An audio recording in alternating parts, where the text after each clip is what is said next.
memperkenalkan diri saya. Nama saya Marizita Tulus, kelas B1 Ekstensi, jurusan Keperawatan semester 5. Tujuan saya membuat video simulasi penanganan pada trauma abdomen adalah untuk memenuhi tugas mata kuliah Keperawatan Darurat 2 oleh dosen NS Olvin Manengke, Escape and Case. Penanganan pada trauma tumpul dan tajam trauma abdomen sebenarnya itu tidak jauh berbeda. Langkah pertolongan awal yaitu kita bisa mengetahui dan menstabilkan jalan nafas atau sirkulasi darah. Sebelum kita melakukan tindakan kepada korban trauma abdomen, itu ada hal yang harus diperhatikan. Hal utama adalah memastikan lokasi aman untuk menolong korban. Misalnya jika kita menemukan pasien kecelakaan dengan trauma abdomen di tengah jalan, itu sebaiknya kita memindahkan korban ke trotoar atau ke tepi jalan sebelum kita melakukan tindakan. Kemudian selanjutnya kita periksa tingkat kesadaran korban dengan cara memanggil dengan suara keras atau dengan menepuk bahu pasien dengan cara memanggil ibu, ibu, ibu. Jika tidak ada respon, itu kita bisa memeriksa dada atau perut, apakah ada gerakan naik turun. Kemudian kita juga bisa menggunakan jari kita diletakkan di depan hidung pasien secara vertikal, yaitu untuk memastikan apakah ada hembusan nafas atau tidak. Kemudian kita bisa memeriksa nadi, yaitu nadi di pergelangan tangan korban, kemudian pada bagian dahi, pada bagian leher di samping korban. Jika korban tidak ada respon atau tidak sadarkan diri, kita boleh minta pertolongan dari orang di sekitar kejadian, di lokasi kejadian, dengan memanggil ambulans di rumah sakit yang terdekat. Kemudian kita melanjutkan tindakan RGP sampai bantuan itu datang. Teknik pemberian RGP terdiri dari 3 langkah. Langkah 1 yaitu tekan atau kompresi dada. Cara melakukannya yaitu dengan membaringkan tubuh korban di permukaan yang keras. Kemudian kita bisa berlutut di samping leher korban dan bahu. Selanjutnya kita meletakkan telapak tangan kita di atas dada, di antara puting atau tulang sternum. Selanjutnya diikuti oleh telapak tangan kedua kita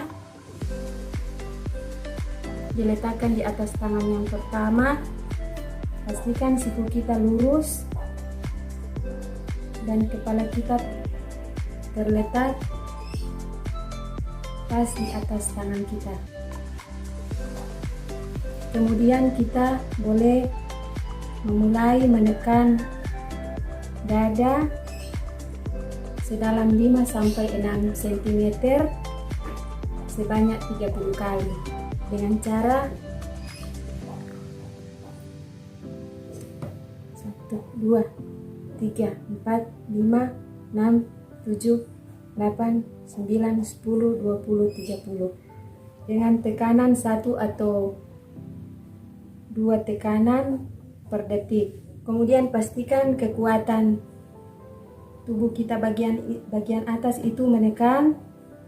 Jangan mengharapkan hanya tekanan tangan saja. Apabila kita menggunakan tekanan tubuh sebagian kita, itu kita bisa mendapatkan kekuatan yang lebih kuat. Kemudian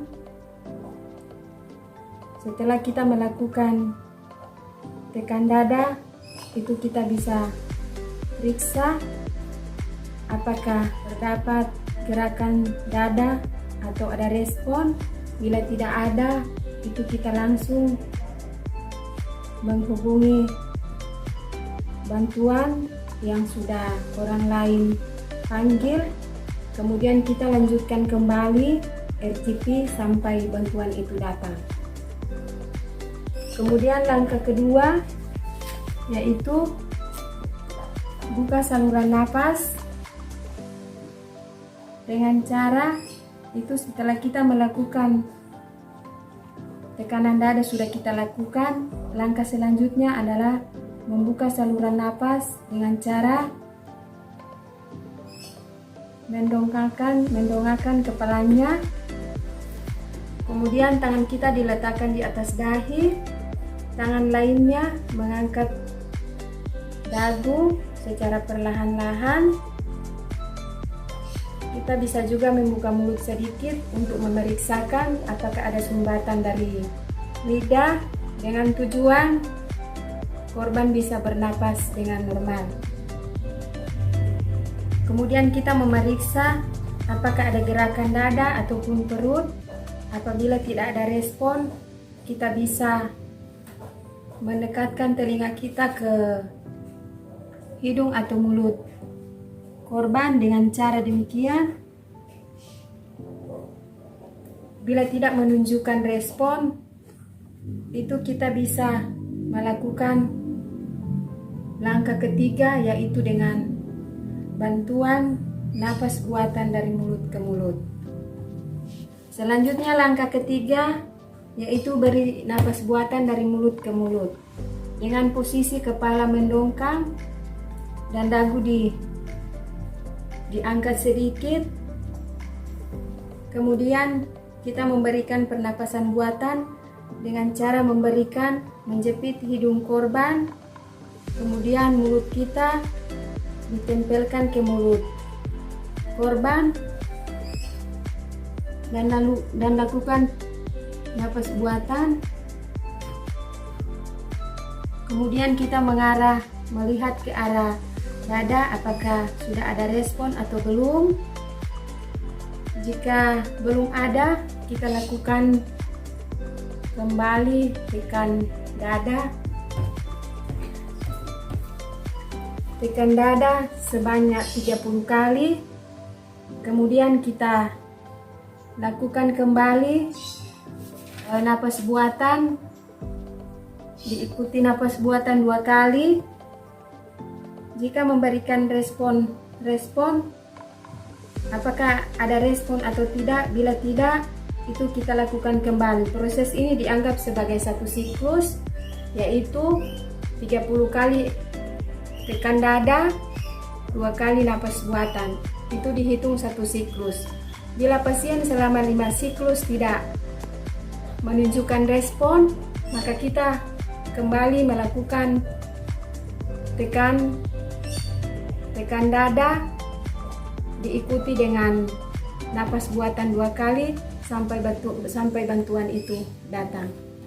Selanjutnya untuk penanganan trauma tajam abdomen, itu hampir sama dengan trauma tumpul.